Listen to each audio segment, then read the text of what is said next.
week in 2 splits basically, or a split and change of the LCS. So we have to see if they can continue to pick up wins or to at least look good in their losses. You know, we want to see this team proving themselves and constantly making strides to get better and better. We'll see what happens here in the early draft. Team Liquid going to ban out Zyra, Twisted Fate, and Poppy on their side.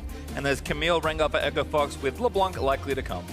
The Poppy one is kind of pretty interesting to me. That stands out as a bit of a head scratcher. I'm not really sure what the thought process is there. I could see, you know, if Camille was left up or something like that, or you're trying to do some weird thing like that where you're trying to ban out the counter, but Camille had already been taken off the table. And generally speaking, we've seen a lot more of things like Maokai in the top lane than a Poppy. I mean, Looper has been playing pretty odd set of champions in the top lane. He's played Swain more than once now. Yeah. Seems to be a little more comfortable on not quite the tanks. Lourlo is going to take Jayce here. Seen him mid today already, but it's been a strong top laner on the 7.2 patch. So Looper's going to look over there and see, okay, that's likely my top lane opponent. I'll be curious to see how Echo Fox respond. I like the fact that it can be flexed, though.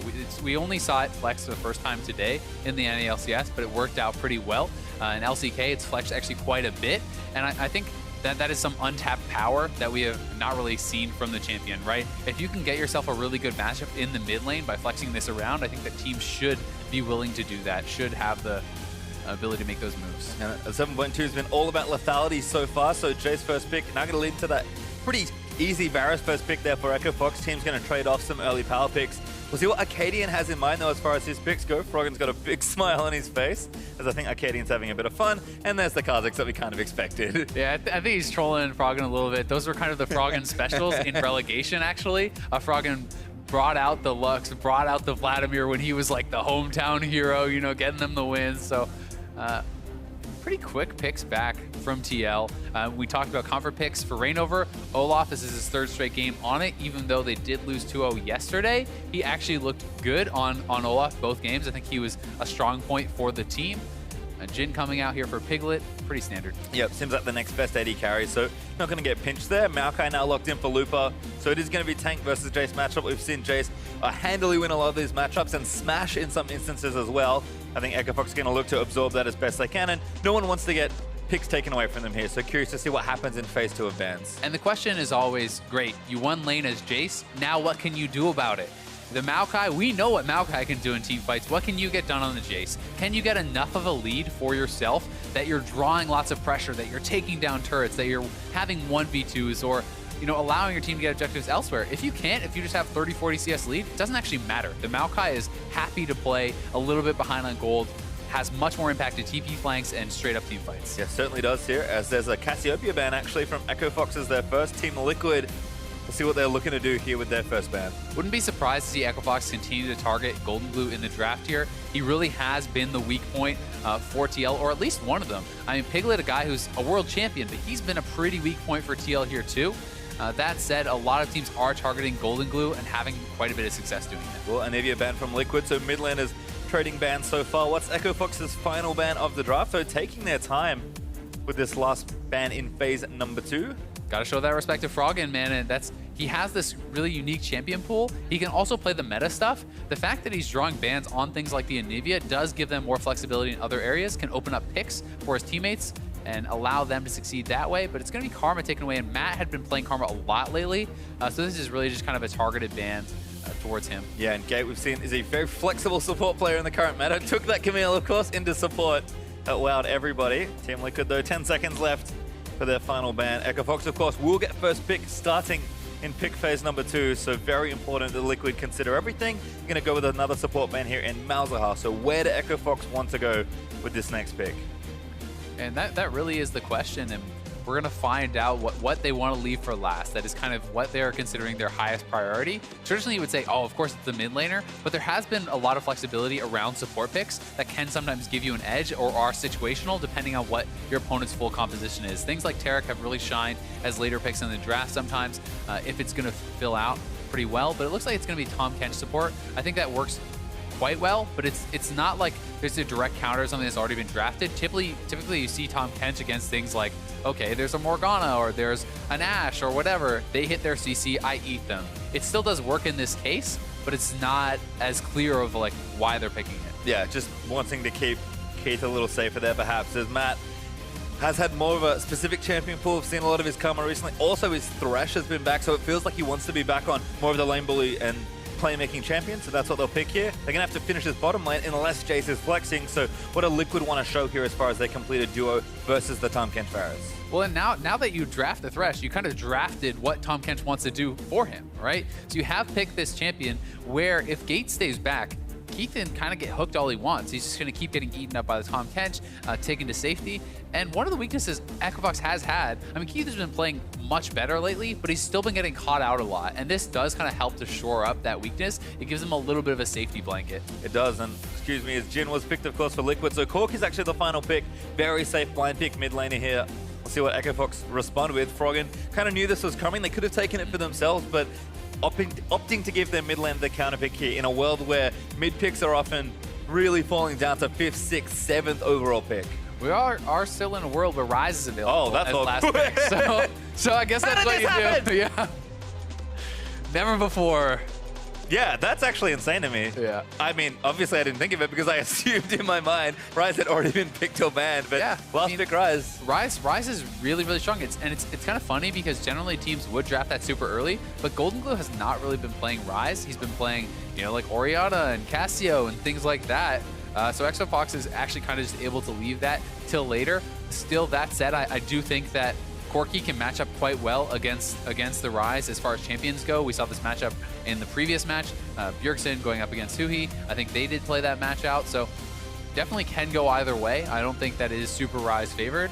And both champions actually kind of do similar things as far as, you know, skirmishing power, being able to burst out squishies, being able to roam around the map with the package and that realm warp. So there's a lot of similarities here and kind of parallels to look at. Yeah, I have to agree. Corki's stock has risen a lot in the first few weeks of the NALCS. Thank you, Hai, for reintroducing that one back into the league. But, I mean, Ryze is a pick that so many teams prize very highly. So we mentioned it already, GoldenGlue has certainly looked like he's struggled for Team Liquid.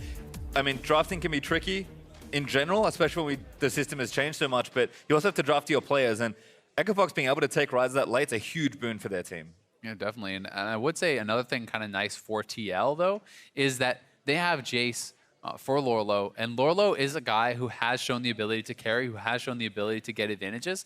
And some of the criticism TL received yesterday is just kind of always putting Lourlo on these tanks where he's in disadvantageous matchups and stuff. So now he has the good side of a matchup, and we'll see what he's going to be able to get done with that, because this gives ReignOver a clear place of power to try to snowball. And that's always been ReignOver's thing with Huni. We'll see if he can do it here with Lourlo as we're out onto the rip for TL versus Equivox.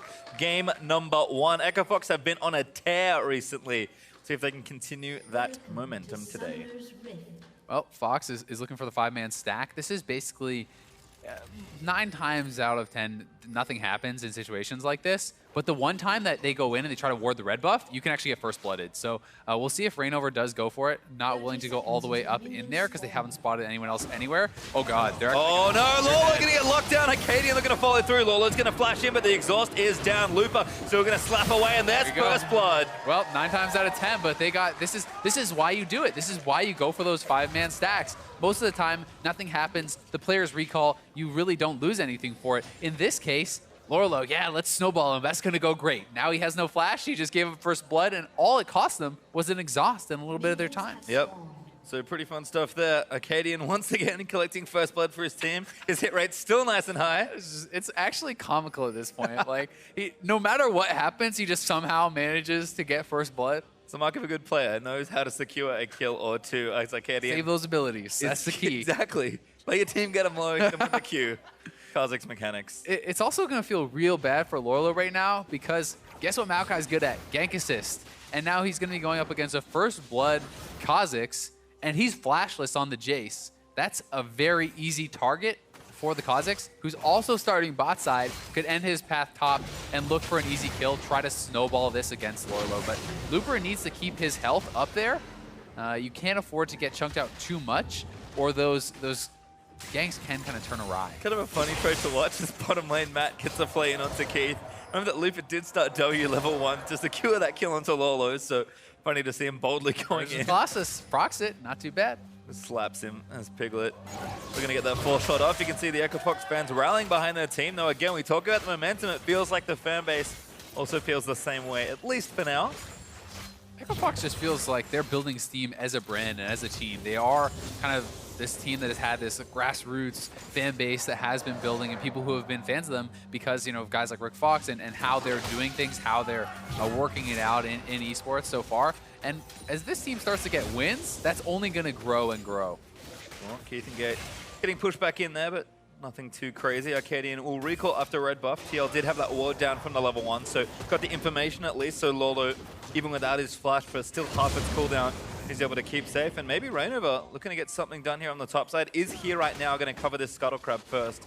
Get some extra vision in that river. Now, one of the strengths of the Olaf is that early power clear. You let yourself stay low on health. You can clear so fast because of that. Because of your passive, when you're low on HP, you attack faster, able to deal more damage, clear out those camps very quickly. And now he's level 4, has double buffs, and can kind of look to find a gank. And this is something that ReignOver is so good at, is finding these creative ganking paths coming from angles that people don't necessarily expect.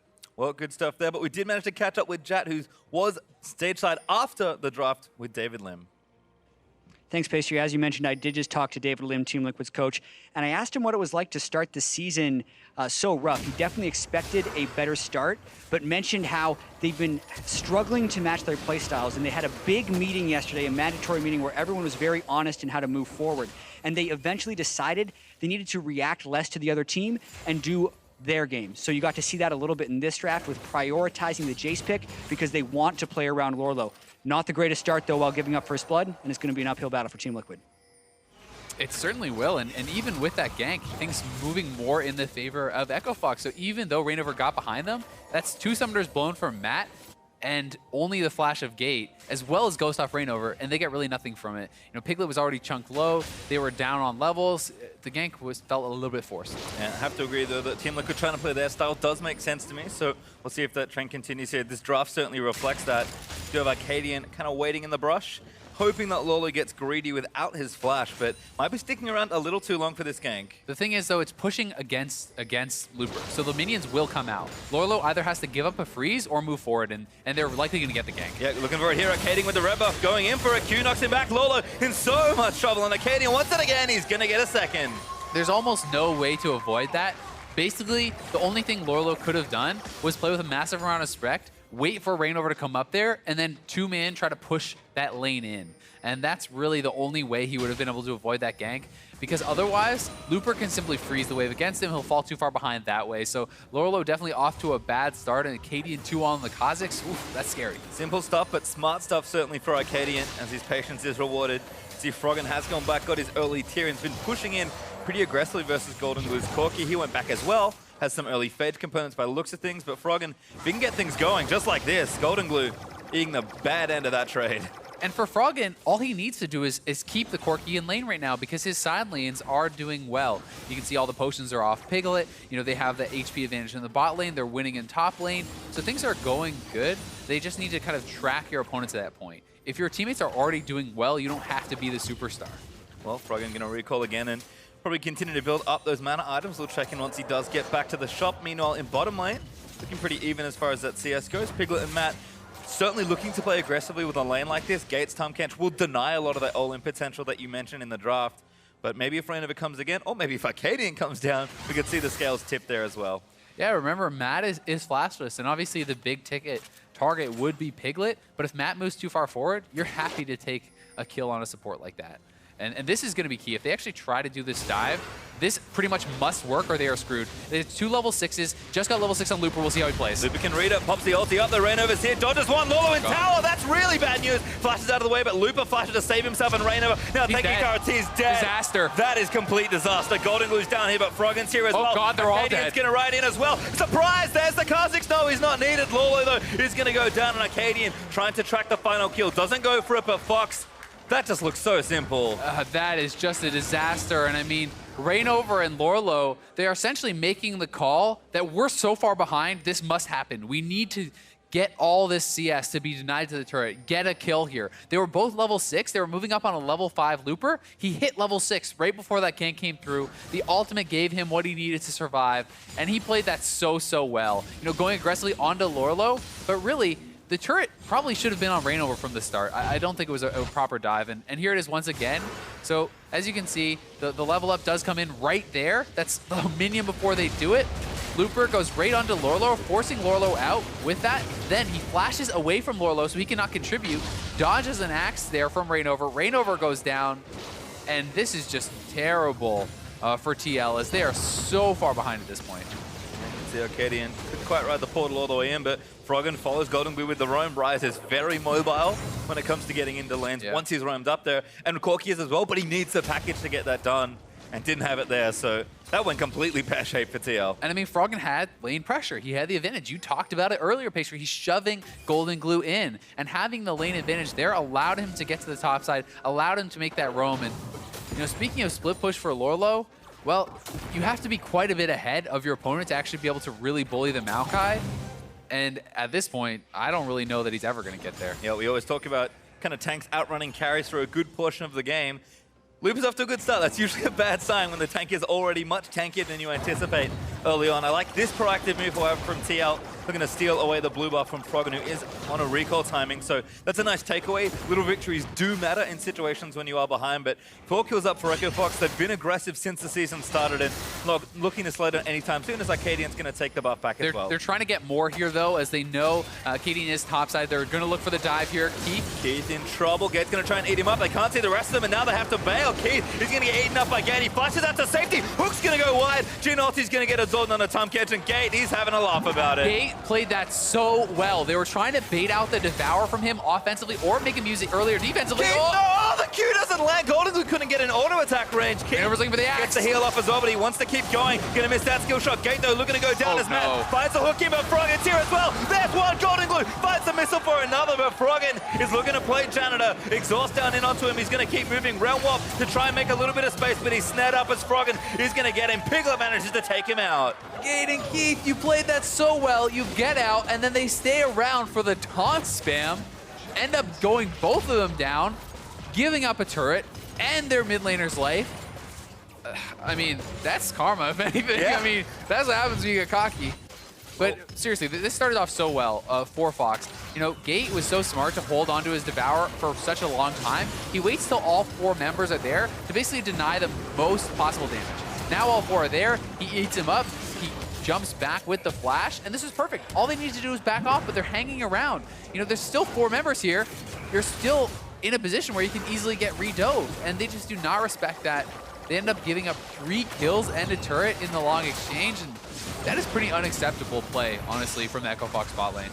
Well, you can see Froggen sweeps in, but he's just a little too late on the roam, and TL were able to just have exhaust and clean up the rest of the fight from here. Yeah, exactly. I mean, Froggen, he wants it. He sees those little health bars, but the exhaust being available completely shuts him down there. And EchoFox still ahead, but honestly, this game should have been a piece of cake with the kind of start that they had it. And now it's anyone's game. And we talked about EchoFox's aggression. You can see it there in their average goal differences. This is a team that really snowballs things particularly early. They're going to get a Mountain Drake for their trouble as well. So still up 1,000 gold. It could have been a bigger lead given how things started. But TL will be happy to get a reprieve and get some gold back into their pockets. And EchoFox, okay, need to reset a bit, calm down. They've got the Drake. They're still ahead. Just don't fall too far behind on the next Team Liquid play. Yeah, certainly shouldn't have let that happen. But it's not the end of the world. You're still in an advantage. And you know, you obviously would prefer to be 1K gold up here. In this situation now, looking for Froggen. Oh, good snipe. Froggen looks like he's dead at this point. Gate can't eat him in time, and GoldenGlue gets himself a second kill, actually. Yeah, Gate not able to get there quite in time. Wonder if he could have used the Abyssal Voyage to actually get in there a little bit faster. Not sure how the timing of that would have worked out, but might have been worth a try. Another kill on Froggen, though, and GoldenGlue now has been given a good start off of the kills at bot lane. Now this kill here, 202, he's up in CS. So GoldenGlue has the opportunity to really prove himself here, to show that he can take over a game when he's given this sort of an advantage, and it was kind of gifted to him. I feel like we've seen GoldenGlue definitely perform better out of lane. The laning has not been a strong point, but I remember his Echo with the teleport, his roams were on point when Team Liquid were getting him out of that lane and able to make plays in other places. That seemed to be where he could shine. He's now 2-0-2. He's just finished a very early Trinity Force, and he's got 100% kill participation. Like you said, if GoldenGlue can't shine in this game, that's a real big worry, but he's really set up here. It certainly is, because getting that pre-12-minute Triforce is just ridiculous. And you know, with the exhaust up, there's really no one on the map he can't duel. You know, even Kha'Zix jumping in, if you get exhausted by that Corki can just man up and fight you. You can just stand right there and fight back, and that's one of the really surprising things about Corki with the exhaust. Because you kind of expect AD carries to have to be having to kite and run away. But when you pop that exhaust, you have such an insane combat advantage, plus the burst coming out, you know, from your ultimate and from those Sheen procs. It's pretty tough to deal with. Well, you can see Piglet is waiting on Keith's arrow. We've actually swapped both duo lanes to the mid lane now, given that Fox has no bottom outer turret to contend with. So Froggen is going down to that side lane. GoldenGlue's going to join him and they'll kind of farm up there. Froggen obviously has a less safe time farming because there is no turret for him to kind of run back to, at least that's super close by. But Echo Fox again, keeping together and making sure they continue to float advantages in the lanes where they have them. Top lane still looking good. They should scale nicely into the mid game, although GoldenGlue getting out of his lane and roaming around, particularly when he goes back to grab the package, is probably the next thing that says to TL, okay, this is our next time to make a play. Yeah, definitely. I think what we have to really track here is who can make the most of the advantages that they've been given, right? Looper 2-0-2, Akaadian 2-0. That's where all the kind of success has been focused for Echo Fox is on the top side. What can these players get done compared to GoldenGlue, you know, who has such an advantage now in the mid lane? You know, who's going to be more effective in these fights? And obviously for Looper, he's not going to be just one-shotting people like the Corki can, but he can have incredible effectiveness simply through being so tanky, not being able to be pushed out of the fights, and looking for effective TP flanks. See if he can lock down the carries, particularly the Corki. He's off to that good start. Froggen gets himself a blue buff as Keith and Gate continue playing wave clear games here in the mid lane. Lourlo starting up blue for himself. Will maybe just take this one. Should help him in lane relatively nicely as he is still looking to build up to that first major item. You can see TL kind of weaving back and forth, trying to find a pick. They've got plenty of wards kind of on the right-hand side of that lane. But Akaadian's also waiting him back here, and Keith gonna get eaten up again. We're coming in. We're looking for something here as GoldenGlue firing back away. Matt got shrunk low already, but Akaadian wants GoldenGlue. Gets exhausted, and GoldenGlue's gonna go for that 1v1. Looper diving in the backline. 1v3 though, and takes out Matt. But Piglet firing out with the ulti. Gates tanking as much as he can, pops a shield, and really nice pickoff from Echo Fox as Froggen. He just wants a little bit more. That's gonna force Piglet's flash. ReignOver backs off there as well. Well-played fight there from Echo Fox. A good roam down from Looper. So he actually maintains TP advantage and is first to the fight because of his map movement, because he had his opponent shoved in. So that's big, because they can look for a TP flank again to start up a fight. But you saw how effective the Maokai can be going in 1v3, zoning them out, giving his team time to kill off Matt. And here it is once more. Looper much faster to the play, moving in here. Matt whiffs on that hook, and they decide to go for him. And Akaadian, we talked about that 1v1 between the Kha'Zix and the Corki. GoldenGlue just goes face up and starts fighting him back with that exhaust down. But look at Looper in the background. They cannot touch this guy, and that buys them the time to get the kill onto Matt. And then TL has to back off. I mean, there's already no HP really left on the Corki. Piglet has to flash out here. He was not going to get that kill. Positioned too aggressively. Yeah, Froggen ramping up nicely. Rotovatus is done. He's got a Negatron cloak now and is stacking up the tier. Plus he's got cooldown boots, so things looking good for him. Managed to realm warp his way from the side lane to join the fight in mid. Infernal Drake is our next big ticket objective, up in 1:05. Oh, they're looking to maybe get a pick here. There's both GoldenGlue and Akaadian down on the side.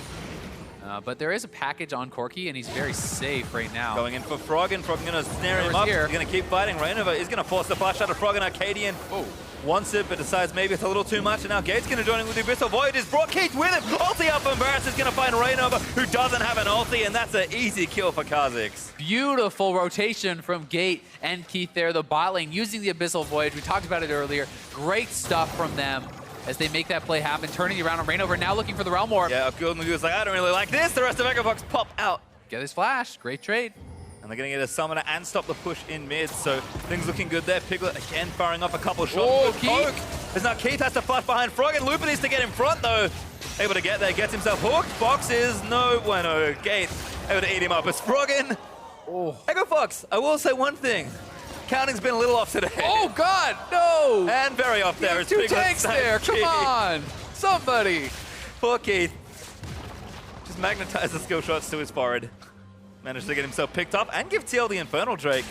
We talk about Keith kind of being standing in the wrong place, being maybe the biggest criticism. I'm giving Keith a pass on that one. All right. There's a Maokai and a Tahm Kench standing directly beside him.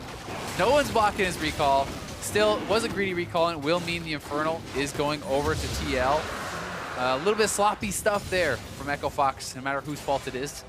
Well, costing the Drake. It's still up 2,000 gold, but that would have been a huge boon to snowball through that mid game. Instead, they'll give it over to TR. They've got their Mountain Drake, so they can't feel too unhappy. And the next Drake is an Infernal as well, I believe. So teams can look to contest for that. So ReignOver just farming up his Krugs here in the bottom side. Matt's going to rejoin ReignOver, I guess. Wants the Krug. Is like, yep, give me that 10 gold. I got an item purchase. You know who likes double Infernal?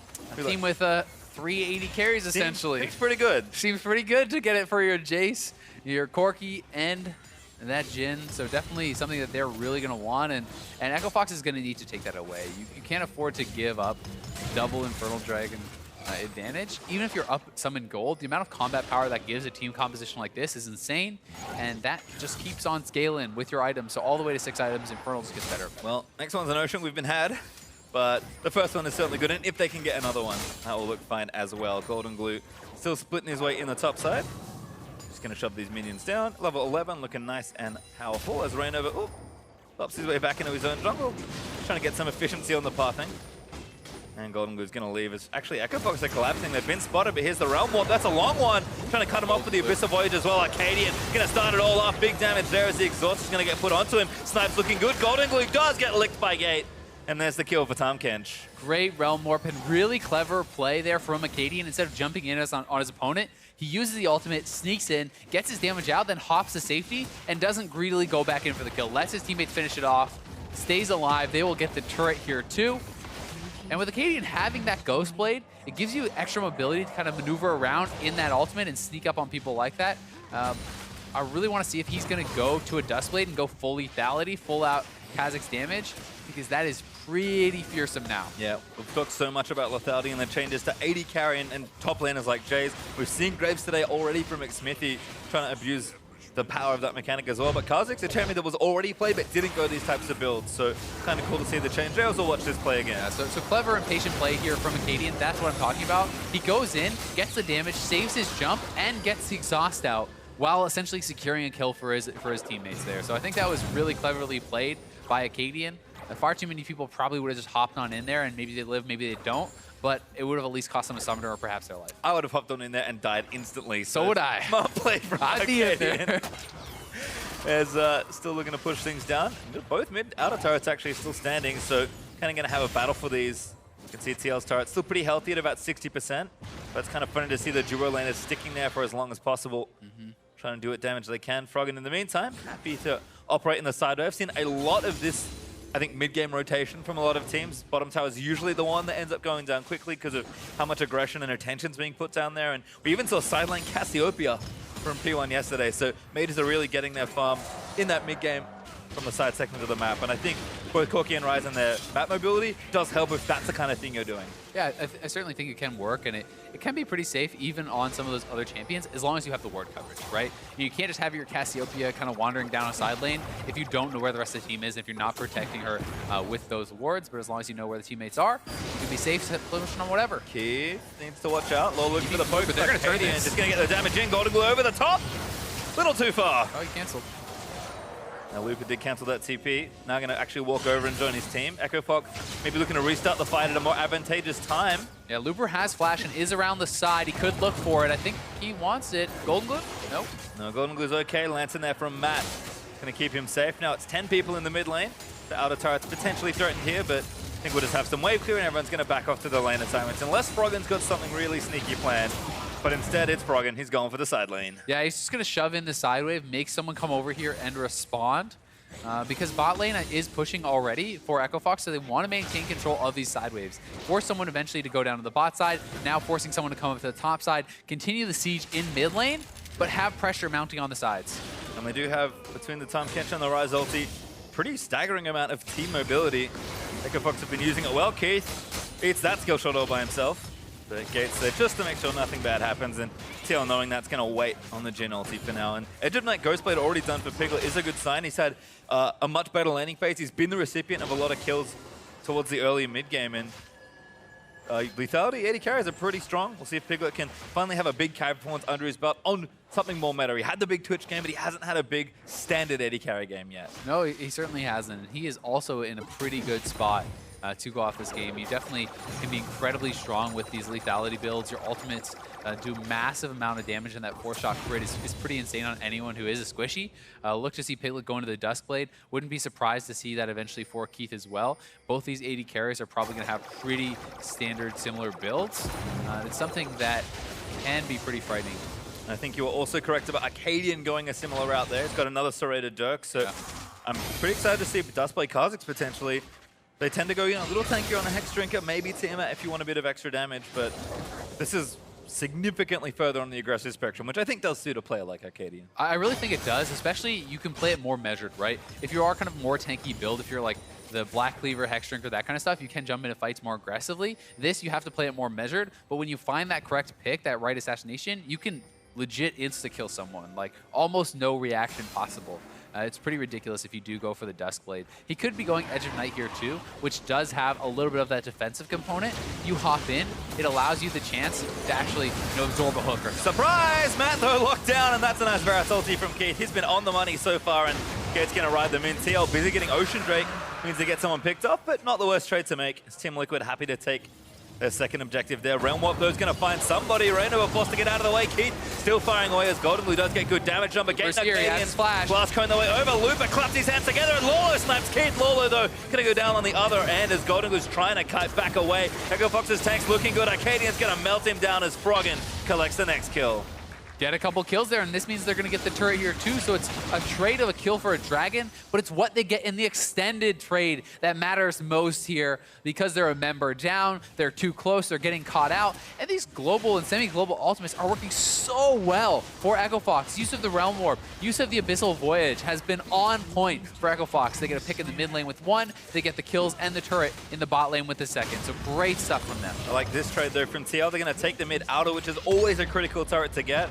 So TL, again, knowing that can't do anything else in the bottom lane, will trade a turret there. But EchoFox likely now going to move back down, expecting TL to be on the recall timers, and then shove that mid lane back out. So assuming that all happens, EchoFox should find a turret lead somewhere, open up the map, and kind of ride 3,000-4,000 gold or so in the lead. Yeah, exactly. And here is this move once again. The Abyssal Voyage coming in from Tahm Kench, set up beautifully here by Keith. No chance to get out. And then they use this Tart too of the rotation down here with the Realm Warp. It's like playing a mini TF. Froggen's great on that. Now he's on the Realm Warp. It's like your ultimate for the whole team. So in they come. Looper is so tanky at this point that there's really no fear here. He's able to just flash over the wall, tank up that turret, as well as the members of the opposing team for so long. And they finish off the dive, kill GoldenGlue. And while it is pretty standard that TL eventually did get the mid lane turret, they trade something back. The TL we saw yesterday was looking pretty hopeless. At least they are making these moves. At least they are making the trades back to try to stay relevant. Yeah, although it's out coming out. Matt caught again as he's maybe looking to go down and flash out to safety, but EchoFox going to get the mid lane turret we expected. Piglet's ultimate going to lay into Looper as he just heals up a whole host there. Lourlo trying to chunk out as well. Looper going to get poked and snared out by the Jhin W, but TL, they can't really commit to a fight 5v5 when Looper just taking every bit of punishment. I mean, look at all the damage that Looper doesn't take there, right? Like, he got hit by just about everything. He's chilling, he's fine. They still have Gate as that safety net for him if he really gets in trouble. Just eat up the Maokai, throw him behind you. I mean, this guy's already on 3 armor items. He has his Frozen Heart fully completed. He has that Sunflower Cape as well as the Tabbies. And it's great. You have these sweet lethality builds. Lethality does not work well against armor stackers. It works well against people who have low flat armor, like the AD carry, like Froggen, things like that. But against Looper on the Maokai, you want percentage armor pen. You need your Last Whispers, your Black Cleavers, things like that to deal with him, which is what Lourlo has built up. But for Piglet, I mean, Jhin already struggles killing tanks. Now it's just like impossible. Yeah, it feels like GoldenGlue and Piglet going to have a rough time trying to kill Looper, who's continuing to stay pesky on the side waves, collect experience for himself, get a bit more farm and tank up further and further. EchoFox done a nice job navigating this mid game here, and they are out to a nice lead of now 4,000 gold. Map's nice and open. We'll see if TL can kind of find their way back in and leverage control back over the map more than anything else. And we were right. Eventually there was going to be a double Infernal. It's just going to be the last one to come up in about 4 minutes or so. So that should be the next big Drake coming up. I believe it will be the last one to spawn before Elder Dragon. Might be one extra because my math is always shocking. But Froggen going to tend to this wave here.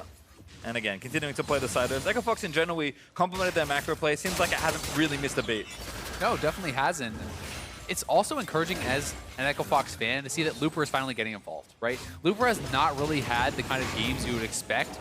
With the hype this guy had coming into the season, he has not been the carry. Way more talk has been about Akaadian, you know, the NA Challenger rookie, than Looper, the world champion, right? And Looper now is having a good game for himself, is being very effective. Duskblade has been picked up for Akaadian there, so some cool interactions with his ultimate. You can get the charges for that true damage on your auto attacks, and it also does make his ganks a lot more safe. That's something people don't really talk about much with Duskblade, but the fact that it gives you kind of that Oracle's Elixir proc where you sweep out wards, you know if you've been detected on the way to a gank, and you can pick off those assassinations quite well. So having that as well as the sweeper is going to help Echo Fox out a lot with the vision control. Yeah, certainly will. As you can see, Froggen actually went back to base and has now finished and transformed his Seraph's Embrace. So Echo Fox are looking to start a fight here because they know they are exceptionally strong at this stage.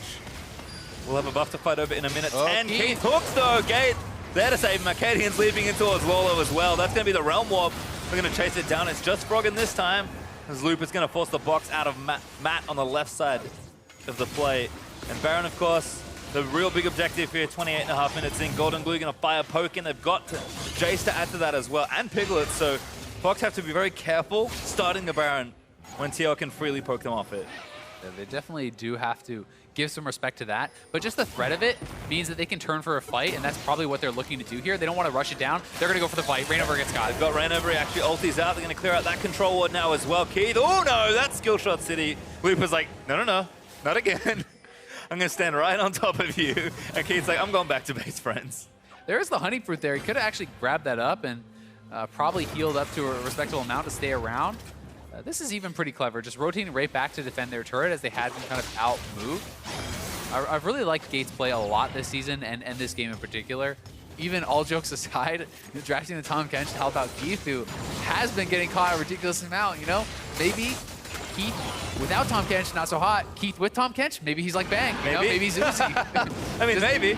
Training wheels perhaps for your bot laner. We'll have to see, but it's working out nicely. Realm Warp, though, instantly threatening. Who is it? It's Looper! Oh no, he's in the middle of the fight. Akaadian gonna bide his time and look for the pick. Gate, though, gets him on the Piglet! Gets assassinated by Akaadian. That's the Duskblade on that Kha'Zix. Does so much damage. Froggen's in there, Matt snared up, and that's another kill. Now chasing for GoldenGlue. Another snare's on the way. Froggen is just weaving spells back and forth. GoldenGlue can't dodge at all. He's going to go down to Keith. And Echo Fox start the team fight in a very abrupt manner. Oh boy, that feels bad as Piglet dies with both summoners up there, but not really much you can blame him for as he kind of just died instantly.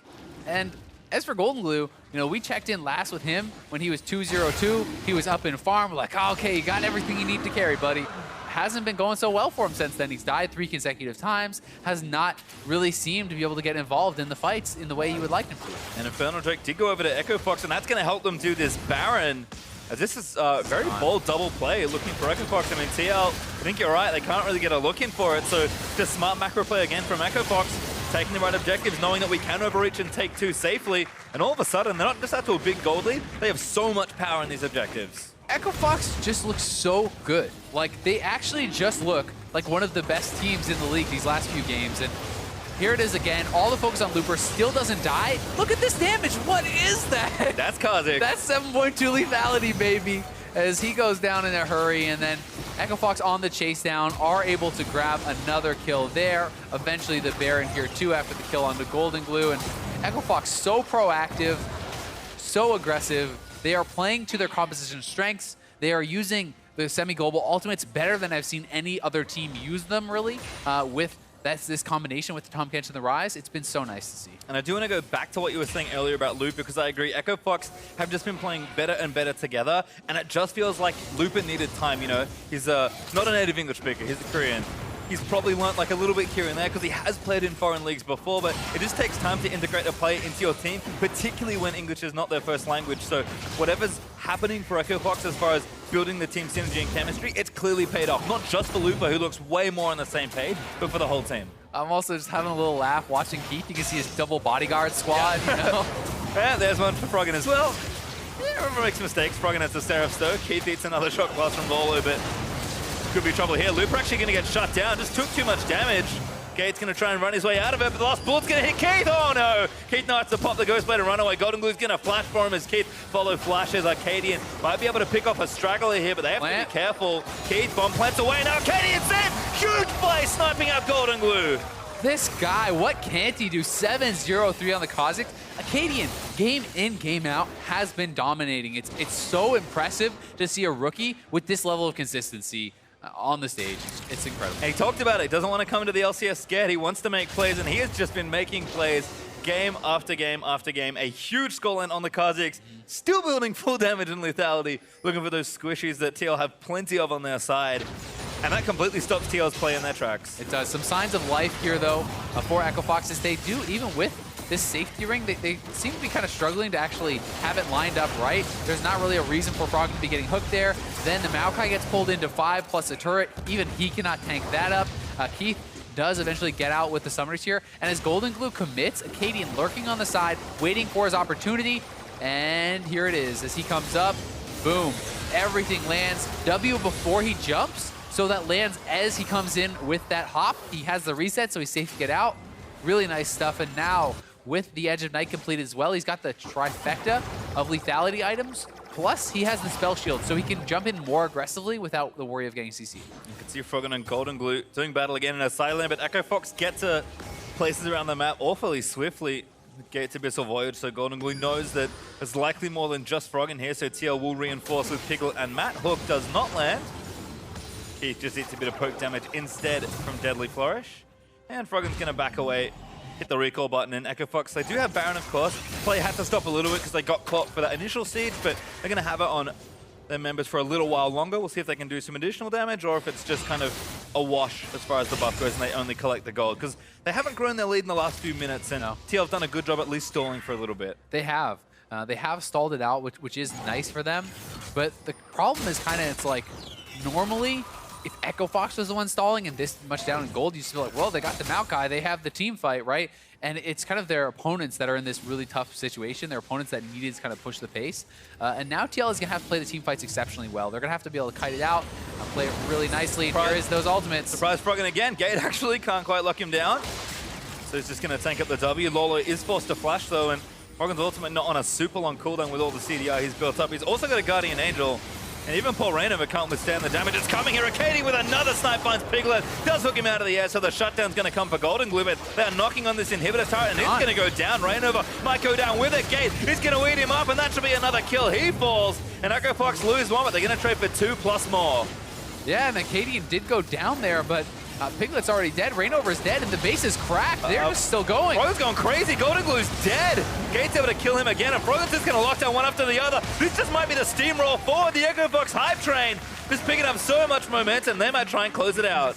I mean, they hadn't even killed the inhibitor yet, and they're diving them under the Nexus turrets, and they are going for the win here. And with the res timers, I think they'll get it. Looks like they might. There's one Nexus turret looking for a second. As who's up? It's only Lourlo. 5 seconds till Piglet as Echo Fox are going to move the minions in. I don't know if they can defend it, and Lourlo still getting beaten down by Froggen. Nexus left wide open, and Echo Fox are just going to take it down. Froggen with style is going to try and end a few more lives, but Echo Fox will slot the Nexus for a Game 1 win. How's that for decisive? They get the pick, they get another, they end the game just like that. Crack the base, end on the same push. Echo Fox is just a new squad. And TL, they just look like they can't find the answer. I mean, it is a struggle.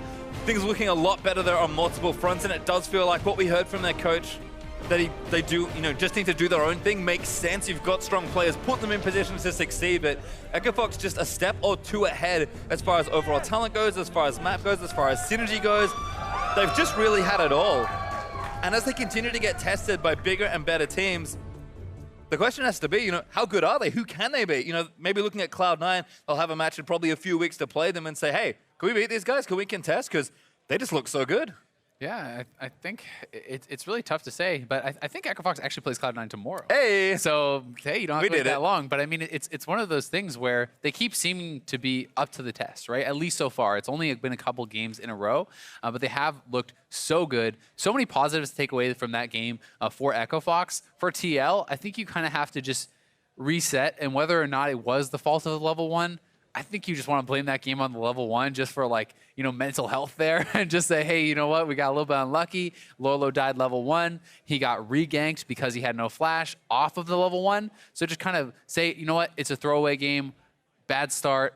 Let's get him next time. And I think like mental health that you described is actually very important here. Morale is hugely important in a game like League of Legends. We know Hai is such a strong player because of the leadership that he brings to the team, in addition to a bunch of other talents. Fox, that was a problem last time.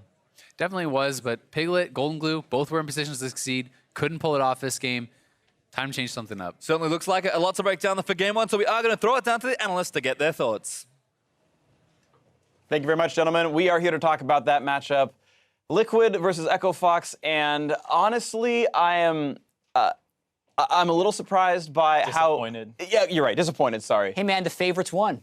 The favorites did win. They did. You gotta give them that. You got to give Echo Fox some credit, absolutely. I mean, I think they played a generally solid game. I thought Gate was super solid on the Tahm Kench. That's solid.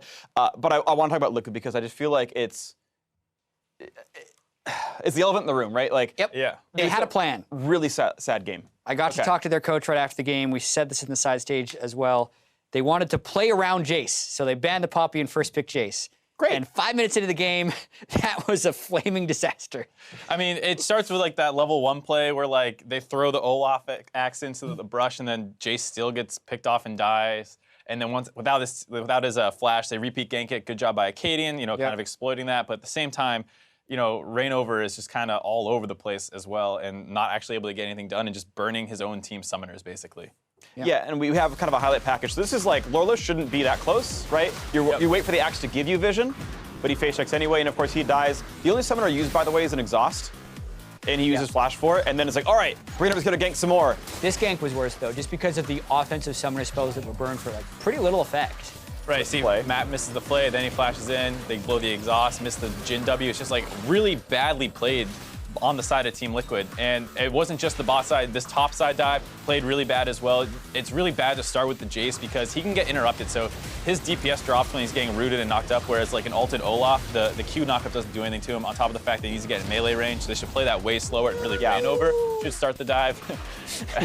Lourlo drops aggro by the time ReignOver gets his first bit of damage across. Like, wait 7 seconds and that play looks a bit better, but you know, they try to play around Jayce and they give away a double kill. Like, and this is what was happening is it's Liquid, and I commend a lower tier team, sadly I have to say this for Liquid, playing aggressively. Yeah. I think if you just roll over and die against a better team, in the case of Echo Fox, you just look stupid. And at least they're trying, but they're just doing it completely wrong. Well, and the scary thing is that this is like a consistent problem where when ReignOver goes for ganks, they blow more of their own summoners than the opponents. I think twice in the previous 2 series he went top, and Lourlo would like flash Shenton or flash Maokai W, and nothing would happen. Here it happens again in the bot lane, and they want to be aggressive, but their coordination is just so bad. Yeah, you have to wait for the plays to come to you a little bit, and maybe some of this has to do with them having split calls. We know like every team Piglet has ever been on, it's been a push and pull between whether or not they should be playing around bot lane or playing around some other part of the map. Currently, none of those things are working, so even if they're deciding on one, they're still not able to execute it. So it's... it builds on itself when things aren't working. You end up pushing harder, which causes them to not work. So they just need to try and relax. They know they're good players. They have real strategies. They just got to calm down a little bit. And you talk about split calls. I mean, we're having split performances as well, where GoldenGlue is like hated like the last 5 games he's played in the LCS, but had a really good game this time. He's on the Corki. He started the game like 2-0-2. He had like a nice pressure lead. He was roaming first as well.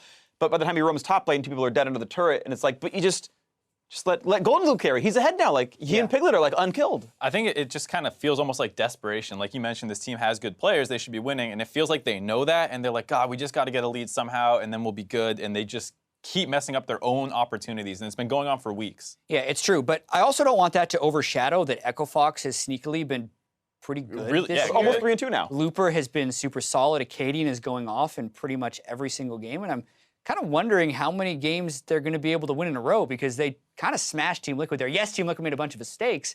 But like Akaadian was super clean. Froggen's looking good all of a sudden. Looper's been great. Right, a win is a win. Akaadian, I think, continually playing very well. Player of the game for this one, I thought, just completely popped off on the Kha'Zix, and we can kind of sing his praises for a while. Duskblade's second major item, Warrior Yomu's Duskblade.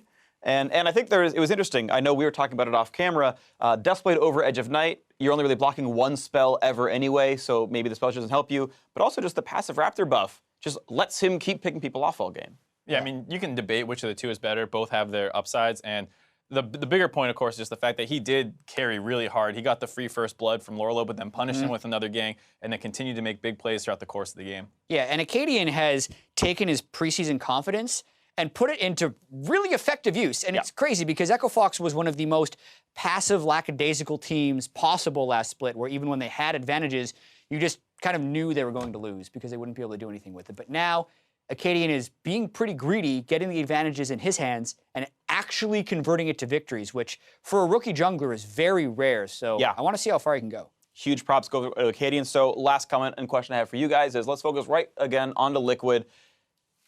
Downhill for a while. What have they do to fix things?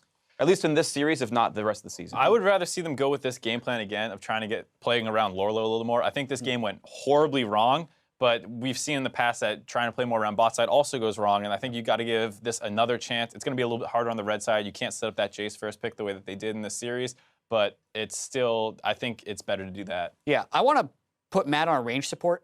And this is a problem earlier on when he's had struggle initiating, but put him on Karma or even Janna or something like that. Let ReignOver and Lourlo try and snowball the game. And even though Looper is a great player, the communication still couldn't be there for the rest of the team. Try it again. I actually like that game plan. Okay, we'll see if that can fix it up. We're going to see if Liquid can even up the scoreboard when we come back, and we're going to see Game 2 after a short break. Don't go anywhere. More League action when we return.